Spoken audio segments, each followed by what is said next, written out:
ఆంధ్రప్రదేశ్ రాష్ట్ర రాజకీయాల్లో ఎన్ని రకాల వ్యవహారాలు నడవాలో అన్నీ నడుస్తూనే ఉన్నాయి. ప్రతిదీ ఒక రాజకీయం చేసుకున్నటువంటి తండ్రి కొడుకులు చూస్తే నవ్వుతున్నారు అందరూ. జనంలోకి వెళ్ళి అడగండి, వీళ్ళని చూస్తే ఒక జోకర్ లాగా తయారైపోయారు. ఎందుకంటే ఏ తల్లినైతే వీళ్ళు ఘాటుగా విమర్శించారో, ఆమెకు లేనిపోని అన్నీ అంటగట్టారో, వీళ్ళు ఐటీడీపీలో ఆమెను హీనంగా చిత్రించి చూపించారో, అట్లాంటి తల్లికి వీళ్ళు విశేష చెప్తారట. ఏంటి అసలు ఈ దరిద్రపు రాజకీయం? తండ్రి అనుకుంటే తండ్రిని మించినటువంటి కొడుకు తయారైపోయాడు. ఎంత నీచమైన రాజకీయం వాళ్ళకి అర్థమై చావటల్లా అసలు. అది గమ్మత్తు. ఎట్లా దిగజారిపోతున్నారో, రోజు రోజుకి ఎంత పతనం అవుతున్నారో అంటే దీన్ని బట్టి చూస్తే అర్థమవుతా ఉంది ఏంటంటే వాళ్ళకి ఎంత బలహీనైపోతున్నారో పొలిటికల్గా. ఇక అసలు గెలవం అనేది ఎప్పుడో మొన్న కూడా గెలిచి వచ్చింది ఏం లేదు కదా. మొన్న ఎలక్షన్లో కూడా ఎట్లా గెలిచారో అడ్డదారిలో.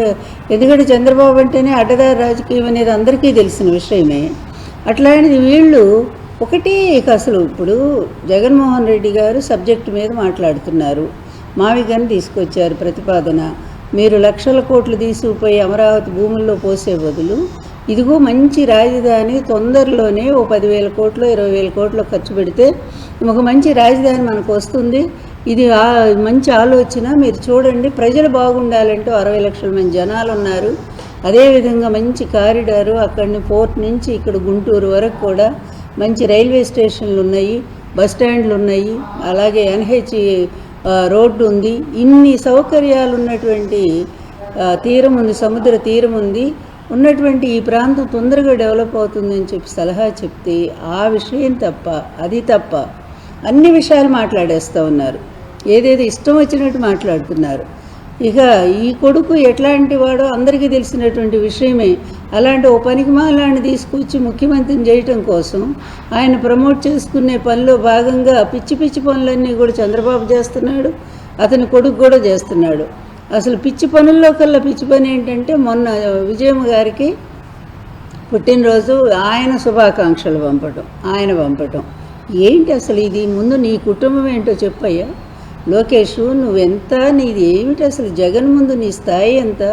ఒక్కసారైనా నువ్వు ఆలోచించావా? జగన్ ఎక్కడ ఒంటరిగా ఒంటి చేత్తో నిలబడి కష్టాలను ఎదిరించి మీ బాబు ఆయన జైలు పంపిస్తే 16 నెలలు మౌనంగా భరించి బయటకు వచ్చి మళ్ళా ప్రజల్లోకి వెళ్ళి ప్రజాభిమానంతో ఒంటిగా గెలుచుకున్నటువంటి జగన్మోహన్ రెడ్డి ఎక్కడ? ఈవీఎంల సాయంతో మరి అడ్డదారిలో గెలిచినటువంటి నువ్వే ఎక్కడ? ఓడిపోయిన వాళ్ళ క్రిందే లెక్క. అసలు మీ ప్రభుత్వం క్రింద లెక్కే రాదు నిజంగా ప్రజాస్వామ్యబద్ధంగా చూస్తే. అట్లాంటి నువ్వేదో పెద్ద రాజకీయం చేస్తున్నట్టు. జగన్ గారి కుటుంబం మీకు ఎందుకయ్యా బాబు? నీ కుటుంబం సంగతి చెప్పండి ముందు. మీ కుటుంబ పరిస్థితి ఏమిటి అసలు? మీ మేనత్తలను ఎప్పుడైనా నువ్వు చూసావా సరిగా? నాకు తెలిసి ఎప్పుడు మీ అమ్మకి మీ నాన్నకి పెళ్ళైన కొత్తలో వాళ్ళు ఒక్కసారి ఇంటికి వచ్చినట్టు గుర్తు. అది మీ తాత మీ అమ్మమ్మ కూడా, అమ్మమ్మ కాదు నాయనమ్మ, వాళ్ళు ఒక్కసారి వచ్చినట్టు గుర్తు నాకు. అంతకు మించి నేను ఏనాడు కూడా వాళ్ళని చూడలా. మరి సొంత కుటుంబం పేదవాళ్ళని చెప్పి, వాళ్ళది పూరిళ్ళని చెప్పి, మరి అదేవిధంగా 2 ఎకరాలు అతి పేదవాళ్ళని చెప్పి వాళ్ళని దూరంగా పెట్టినటువంటిది మీ అమ్మ. ఎందుకంటే మీ నాన్నకన్నా తల్లిదండ్రులు అలాగే తోడబుట్టిన వాళ్ళు, వాళ్ళని చూడటానికి కూడా అతను దొంగచాటుకి వెళ్ళేవాడు. మీకు తెలుసా లోకేష్? నీకేమి తెలియదు, నేను చెప్తా విను మీ చరిత్ర అంతా కూడా. ఆయన మినిస్టర్గా ఉన్నప్పుడే పెళ్ళైపోయిన తర్వాత దొంగచాటుగా వాళ్ళని చూడటానికి వెళ్ళేవాడంటే నువ్వు అర్థం చేసుకో. అంటే మీ అమ్మ ఎంత కంట్రోల్ పెట్టిందో ఆ కుటుంబం అంటే వాళ్ళకి.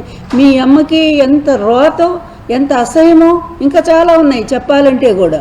అసలు అట్లా ఆ కుటుంబాన్ని ఒక్కసారి కూడా భోజనానికైనా పిలిచిందా మీ అమ్మ? ఏ రోజు పిలవలా.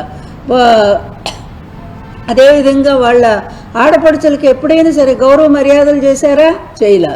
అట్లాంటి మీరెళ్ళి జగన్ ఫ్యామిలీను వాళ్ళకి విశేష చెప్పడం ఏంటయ్యా?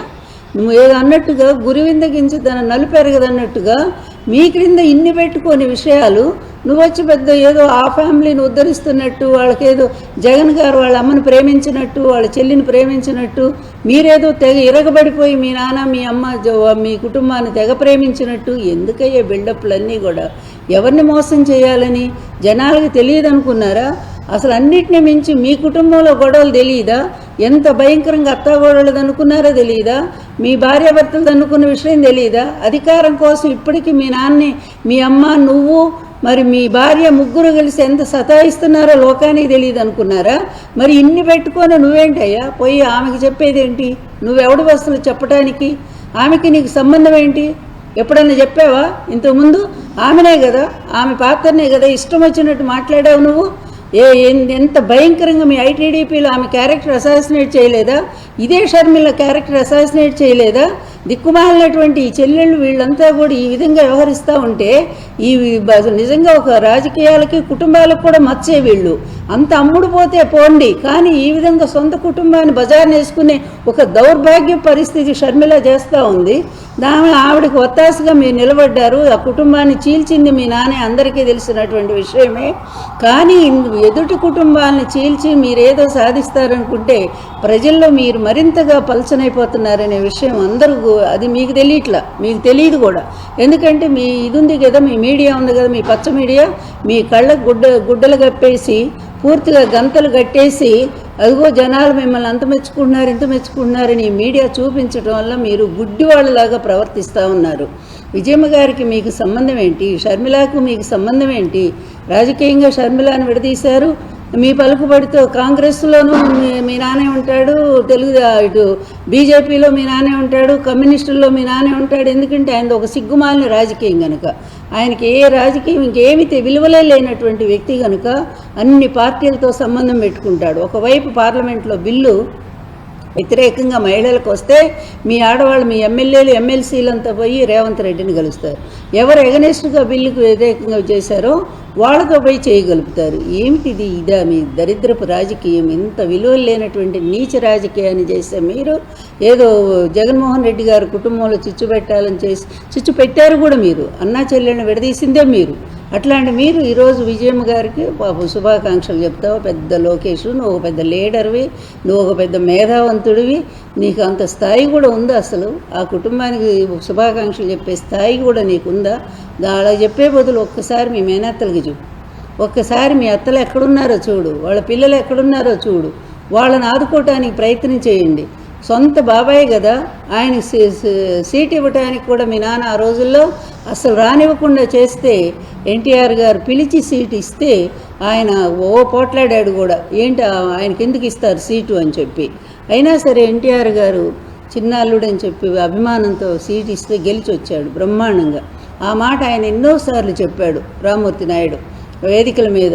మా అత్త మా మామ ఇద్దరు కలిసి నాకు న్యాయం చేశారు, అత్త అంటే నేను, అట్లా న్యాయం చేశారు, మాకు సీట్ ఇచ్చారని చెప్పి ఆయన గర్వంగా చెప్పుకున్నాడు. అట్లాంటి సొంత కుటుంబానికే ద్రోహం చేసుకునేటువంటి మీరు జగన్ కుటుంబాన్ని గురించి మాట్లాడతారా? ప్రతిరోజు ఇదేనా? గొడ్డలి ఏ గొడ్డలయ్యా? సిబిఐ చాలా స్పష్టంగా, సుప్రీంకోర్టు స్పష్టంగా జగన్మోహన్ రెడ్డికి ఆయన భార్యకి ఏ సంబంధం లేదంటే మీరు చేసే ఏదో పని ఏంటయ్యా? ప్రతిరోజు కూడా గొడ్డలి పార్టీ. ఇదే మీ బతుకులు పాడుగాను. ఇంత నీచ బతుకులు ఎందుకయ్యా? ఎందుకంటే ఏదన్నట్టు ఉన్న 4 రోజులు ఒక మంచి పేరుతో బతకాలి జగన్మోహన్ రెడ్డి లాగా. ఆయన కుటుంబ గౌరవం ఎక్కడ? నీ కుటుంబ గౌరవం ఎక్కడ?